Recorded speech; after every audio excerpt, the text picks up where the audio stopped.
Sayyid Mohammed Usman Ghani. This is task 7 for Sparks internship, in which we have to perform stock market prediction using numerical and textual analysis. Libraries are declared here. Pandas to load CSV file, NumPy to perform mathematical expressions, Plotly to plot graphs. The two data frames loaded here are Sensex for stock prices, like for Sensex stock prices. News headline, Indian news headline is loaded so that we can perform sentimental analysis on this and numerical analysis on this stock prices CSV. So we have done some manipulation like clearing data so that we don't have any null value. Like there were three null values there present in the data set, so we cleaned that. Now we came to headline data. You can see that some categories are unknown, so remove that unknown category so that we have data of known things. Now the important thing we did here was that published date was here, you can see, was an integer format, so we wanted into a date time, so we converted all the integers to a date time format in the data frame. And here you can see then we remove the category because that was not needed to us. We wanted to do sentimental analysis on headline text grouped by published date. So where here we grouped our headline by our published date, and here you can see there were many duplicates, so we remove the duplicates as well. And here is our data set which we have used in our sentimental analysis. So while I was performing sentimental analysis, I came across many amazing informations, or you can say very interesting facts. Like here you can see I have imported NLTK and have downloaded NLTK to download Vader lexicon. Like why we use Vader lexicon, because there are many reasons for it. Like it's resource efficient, it helps in decoding and quantifying the emotions in the text. Basically Vader is an acronym. It stands for Wallace Aware Dictionary for Sentiment Reasoning. It relies on a dictionary that maps words and their numerous lexical features common to sentimental expressions, like Western style emotions, like we use a D, like we use many symbols while chatting, and that it can recognize that. Even that acronyms, like we use LOL, ROFL, like rolling on the floor, like that it can recognize that as well, so it's very efficient. So we have used Vader lexicon. Sentiment intensity analyzer, so that is a model which we apply on our text, and this is text blob, sorry, to calculate polarity and sensitive subjectivity, subjective polarity and subjectivity. So we will discuss later what is polarity and subjectivity. Like we have created a model here, and then here you can see sentiment intensity analyzer, we have created a model here. Then we have used text blob to calculate polarity.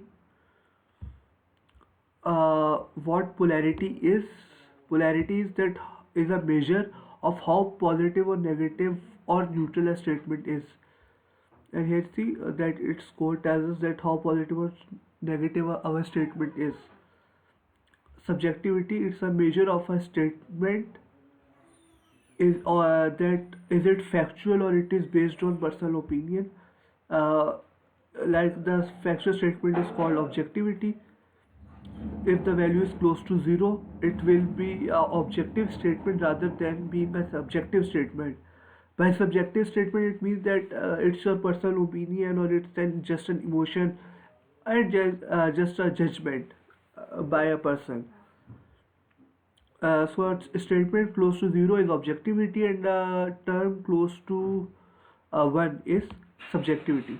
Now we will see positive, negative, and neutral score for everyone. Like let us see this data frame. Like you can see that we have see that a win over Sinner satisfying.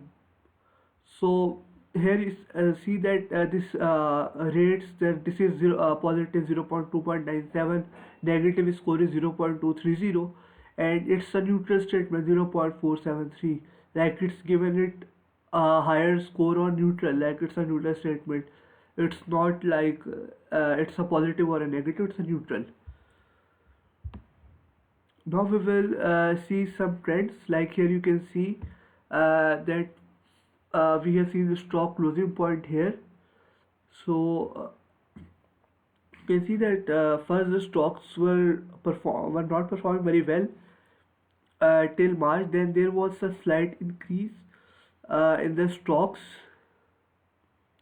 and here you can see that after May 22, like there was only an increase along with some up and downs. Now this is a plotting moving window average close point. Basically, it's a we have a rolling window. It's used for time analysis. Like we have our time, we have date time with us, dates with us. So we will perform rolling window over it. By rolling window, we mean that we will take a window like here 10 of 10, like it will have uh, we will take a mean of 10 values at a point.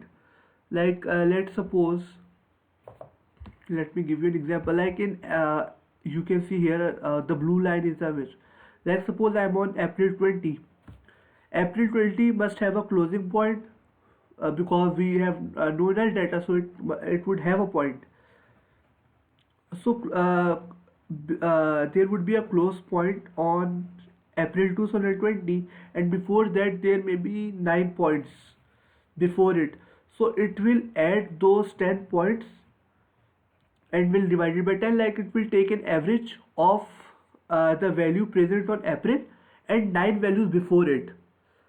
So it will take average of all those 10 values and will give a value on April 2020. So basically that's the concept of average moving window, that it will tell you the trend, like how it's going. Like you can see that here it shows that it's a decreasing trend, and then after some ups and downs there is an increasing trend.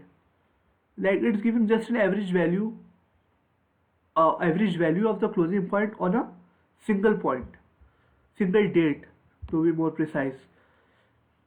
And here you can see that the average window is 20 here. So the curves are becoming smooth.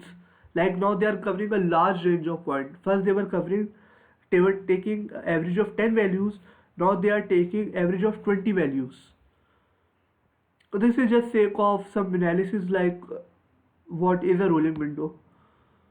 And here you can see this is for 30, and here you can see that that curves are more smoother, like they are only giving the large peaks. Now we have manipulated data frame so that we can merge it. Like you would have noticed that headline have column published date, but the stock prices have column date. So to merge on a single column we have to have a same column.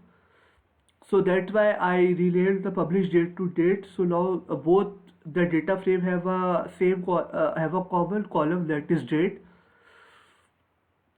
I converted the stock price date to data type because it was not an int but it was an object. So to merge both have the same column name and same data type. So that's why to have a common data type, I converted the stock prices date to date type. Then I merged inner. That means that only the rows common in both of the data frame would be extracted. And here is the data frame. Like there are 89 rows and 14 columns.